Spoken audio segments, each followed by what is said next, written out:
Bonjour à toutes et tous. Bienvenue dans La tête d'un CEO, le podcast qui vous inspire à entreprendre.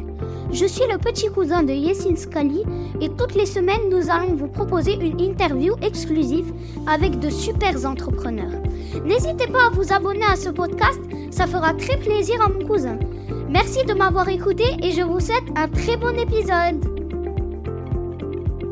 Les amis, il a cumulé plus de 1 milliard de vues sur tous les réseaux avec le guide ultime. D'ailleurs, il est aussi créateur et il raconte l'histoire d'inconnus. C'est assez fou. Il se considère comme un artiste entrepreneur évidemment, mais aussi marginal. Donc un épisode où on va parler justement de la créativité, de la solitude, de pas mal de choses. Mais avant de vous laisser entre les mains du cher Victor, d'ailleurs, avant que j'oublie, il est passé hier soir, donc mercredi 31 janvier, dans Qui veut être mon associé. Tintin, quel est le dénouement ? Je sais pas au moment où je vous écris ça encore. Bref, c'est le moment de vous parler de notre partenaire. Pourquoi ? Parce que déjà sans lui, il n'y aurait pas ce podcast. Et au-delà de ça, parce que je pense que ça va vous plaire. Le partenaire, c'est qui ? C'est Hello Bank. Hello Bank, c'est la seule banque digitale en France qui accompagne les particuliers et les professionnels indépendants, mais surtout qui le fait de manière digitale et physique. Ils ont une app mobile et 200 conseillers basés en France pour vous accompagner au quotidien. C'est une banque digitale qui s'adresse particulièrement aux personnes en quête d'autonomie et qui ont placé le digital au cœur de leur consommation quotidienne. Je crois qu'on parle de vous, chers entrepreneurs. Bref, on est ravis d'avoir le soutien de Hello Bank et d'ailleurs, petite stat, plus de 90% de leurs clients sont satisfaits. Bon allez, je vous laisse entre les mains de Victor. Encore une fois, merci à eux de nous permettre de réaliser cette interview qui, je l'espère de tout cœur, vous inspirera comme elle m'a inspiré. Bonne écoute à tous. Un peu des deux, dans le sens où vraiment si ça avait l'air dégueulasse, je pense qu'il n'y aurait pas de conversion, tu vois. Mais non, c'est clairement son histoire. Et je pense que les humains s'attachent à des humains. Et en fait, même à travers la nourriture, qu'est-ce que ça raconte ? Tu vois, tu as goûté un plat, qu'est-ce que ce plat raconte ? Et ça intéresse trop les gens, tu vois. Je pense que finalement, le goût, c'est limité. Ça peut être très bon, mais on n'est pas sur une échelle du goût du très bon à incroyable. En tout cas, des gens comme moi qui n'ont pas un palais exceptionnel. C'est quoi ton kiff de le faire avec des gens ? Comment ça ? D'aller dans les restos et de partager un repas avec quelqu'un aussi. Moi, je sais que tu l'as fait avec des stars, mais pas que. Ouais. Pourquoi ? Alors, j'ai commencé avec des abonnés. Ok. Parce que je trouve que le format voix off était un peu redondant. Wow. Et je crois que j'en avais marre de parler de ce que moi j'aimais, tu vois. J'ai l'impression d'avoir beaucoup parlé. J'en avais marre de m'entendre. Et j'avais envie d'entendre d'autres personnes. Et puis, j'ai trouvé ça cool d'inviter des abonnés, tu vois. Et donc, j'ai commencé en invitant des abonnés, en demandant c'est quoi ton resto préféré. Et après, très vite, je me suis dit, putain, ça peut être pas mal comme façon de rencontrer des gens que j'apprécie, que j'admire, tu vois, qui m'inspirent. Parce que je trouve ça hyper intéressant quand tu suis des gens, de savoir c'est quoi les restos qu'ils préfèrent. Et nous, on adore ça. Ouais, en tant que... c'est satisfaisant, tu vois ça, tu fais, oh putain. J'ai Jérôme Niel. Ouais. Courir comme ça. Non, il court comme ça, je sais plus ce qu'il fait comme connerie. Et ça, c'est la troisième raison, c'est qu'en fait, tu vois des gens comme Jérôme Niel qui sont des immenses artistes, créativement et artistiquement, tu vois, ce que je crée en faisant une vidéo avec lui, c'est un putain d'épanouissement. Perso, un kiff. Exactement. Tu le fais pour toi. Ah ouais, j'ai un plaisir monstrueux à faire ça. Est-ce que n'importe quel artiste ou entrepreneur doit avoir une part d'égoïsme pour faire tout ça ? Et ça rejoint peut-être la passion dont on parlait avant, etc. Alors, je pourrais pas parler au nom de tout le monde, mais moi, il y avait un truc profondément égoïste de base au guide ultime. Tu vois, c'était vraiment une création qui venait de mes tripes et qui venait de moi, tu vois. Donc, moi, dans mon projet, ça a été le cas. Je pense qu'il faut aussi savoir s'en détacher. Et pour moi, dans mon cas, dans le guide ultime, c'est avoir laissé la main aux autres créateurs sur la page.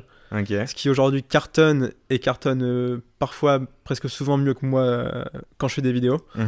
Mais qui est un moment qui est très difficile. C'est de dire, ok, à quel moment j'arrête de m'exprimer moi et je laisse la place aux autres pour s'exprimer, quoi. C'est pas qu'une histoire de délégué, là, c'est une question, je sais pas si c'est de l'ego, mais c'est toi la figure à l'époque. Ouais, c'est un mélange d'ego, d'attachement émotionnel, de manque de confiance en soi, en les autres. C'est plein de trucs à gérer qui sont bizarres, mais qui font qu'une fois que t'as réussi à faire ça, moi je suis beaucoup plus apaisé parce que une des raisons pour lesquelles je faisais une vidéo par jour sur le guide ultime à une époque, c'est que si je faisais pas de vidéo, il y avait pas de vidéo, tu vois.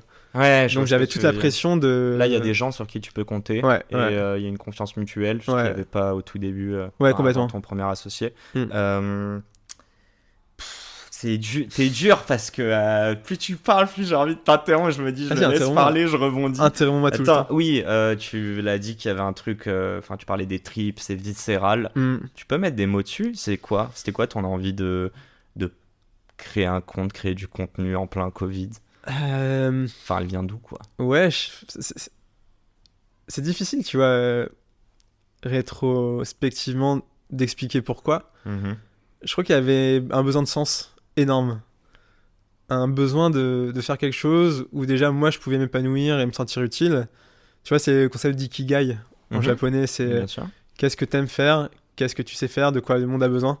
Et aligner tout ça, quoi. Ouais, et moi j'ai vraiment trouvé dans mon ikigai, je pense, dans ce projet à cet instant. Ouais. Mais il vient comment je te titille un peu parce que je sais que pour aller trouver l'ikigai, et pour en parler, c'est qu'on est passé par des phases qui sont parfois un peu... Enfin, c'est des phases de remise en question. Souvent, elles découlent de moments où ça va mal et ensuite on a cette réflexion. Je sais pas à quel point tu peux en parler, mais j'ai même entendu une phrase disant que, en gros, il faut être assez fou pour être entrepreneur et qu'en fait, un entrepreneur ou une entrepreneuse a vécu un trauma. Est-ce que t'as un trauma, toi ?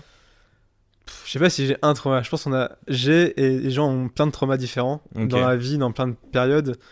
J'ai pas un trauma fondateur. En tout cas, j'ai pas l'impression qu'il y a un truc, un décès d'un proche. Une accumulation de choses. Je sais pas, on va parler en off, mais t'es quoi ? T'es hypersensible ou Bah, je pense que je suis extrêmement sensible, à plein de choses et que je ressens énormément d'émotions très fortes.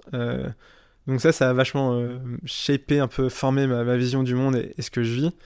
Donc forcément, j'ai eu plein de moments de bonheur et bien de souffrance que je prenais très, très profondément, très à cœur. Après... C'est toujours de l'humain, juste ? Tout ce dont on parle... Moi, je pense que tout est lié à l'humain. Non, mais oui, bien sûr. J'allais dire, c'est pas t'as reçu une mauvaise note à l'école et tu le prenais mal, c'était plus dans des relations.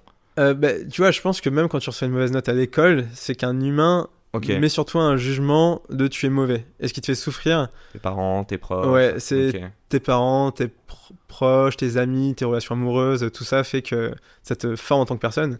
Et vu que moi je suis très sensible à l'humain, je pense que les moments de joie ont été beaucoup de bonheur et les moments de souffrance dans plein de relations différentes ont été plus durs pour moi à vivre. Après... oui, je pense que je suis le résultat de ça, tu vois. Le guide ultime est forcément le résultat de ça. Hormis le guide ultime, enfin, compliqué. Parce que non, mais hormis financièrement, genre on enlève tout ça, plus l'activité. T'es heureux aujourd'hui ? Ouais, je suis chanceux. T'es chanceux, carrément. Ouais. Tu le mets en story de manière, je fais le mec, mais je sais, tu remercies très souvent tes abonnés, ça fait plaisir. Non, je sens... En fait, c'est ouf. Ce que je vis, des fois... Et puis, tu vois, moi, j'avais pas de thunes. Avec mon meilleur pote, on vivait dans une sorte de squat. Qui était... T'es issu d'un milieu un peu plus... Enfin, pas forcément riche et aisé. Ouais, non. L'argent était... Enfin, j'ai grandi avec le sentiment que l'argent était un problème. Tu vois, c'était un truc qu'il fallait conserver, il fallait faire gaffe, et c'était beaucoup source d'angoisse. Pourtant, on dit que l'argent fait pas le bonheur sauf pour les pauvres. Ouais. Maintenant, t'as de l'argent. Ouais. C'est ça qui fait le bonheur pour toi ? Non, mais je suis plus pauvre. ce qui est déjà très bien. Ce qui est déjà, moi, par rapport à mes métriques, c'est une joie de me dire ça ira demain, tu vois. Est-ce que t'es seul par moment ? Est-ce que tu l'acceptes et comment tu vis la solitude à titre perso ? Alors, c'est intéressant. J'ai beaucoup subi la solitude quand je suis arrivé à Paris il y a une dizaine d'années. Tu viens d'où, toi ? De Picardie. Oh damn. C'est quoi, betteraves c'est Amiens, c'est les patates et c'est beaucoup d'alcool. Pardon, excuse-moi. Et donc et ouais, je trouve que Paris est une ville très difficile à envisager. Ouais, Tu vois, je connaissais personne, j'avais pas d'amis et j'ai passé pas mal d'années assez seul. Et surtout, le plus triste, c'est vraiment à subir la solitude, tu vois. C'est quoi que tu l'as subi dans la solitude ? C'est te dire qu'il y a des gens qui vont te juger donc du regard des autres ? C'est te dire que t'as rien à partager avec des gens ? J'ai l'impression que t'es très curieux, donc t'as envie d'apprendre des gens ? Ouais, c'est le besoin humain de connecter avec des gens. Tu vois, je pense que c'est surtout ça qui est important. Je pense que j'avais pas confiance en moi, que j'avais effectivement assez peur de ce que les autres pouvaient penser de moi. Et puis surtout, j'avais pas les outils pour connecter et j'avais pas forcément les bonnes personnes. Est-ce qu'aujourd'hui, tu chéris des moments de solitude ? Ouais, notamment, je fais des voyages à vélo où je pars tout seul. L'année dernière, je suis parti genre 2 mois tout seul faire Paris-Dakar à vélo. C'est des moments où il y a beaucoup de solitude, mais de solitude joyeuse. En fait, c'est du temps où je me retrouve avec moi-même, tout comme il y a des très très belles rencontres. Et aujourd'hui, moi, j'ai plus l'impression de subir la solitude. Je la choisis. Et je pense que c'est important de de s'imposer un peu dans sa vie. Ok. Parce que je pourrais choisir de ne jamais être seul. Tu vois, aujourd'hui, avec tu vis en coloc avec 5 autres personnes déjà. Ouais. Dans un 200 mètres carrés, ça va. Ouais, tu vois. Trop pas les 3. Ouais, mais tu vois, moi j'ai ma chambre et il n'y a personne dans l'appart. Ouais. Donc, et si j'ai envie d'être seul, je vais dans ma chambre. Bien sûr. Mais c'est aussi cool d'avoir. Sur la présence, le fait de vivre en coloc. Tu te verrais vivre tout seul, toi, par exemple, demain ? Pas du tout. Ok, et pourquoi ? Parce que j'aime bien être entré de gens. Surtout Pourquoi ? des gens que j'aime. Je sais pas, je trouve ça juste trop agréable d'être avec des gens que t'aimes, tu vois, même si tu en parles pas, tu sais qu'ils sont là, tu vois. Je pense que les gens que t'aimes le plus sont des gens à côté de qui tu peux rester posé, genre des heures sans parler. Ouais, c'est clair. Et on se ressent une vibe. Mais, petite introspection, c'est quoi les mots qu'on met dessus, en fait ? C'est quoi le... C'est de l'amour, que tu c'est vraiment ça. Ouais, mais...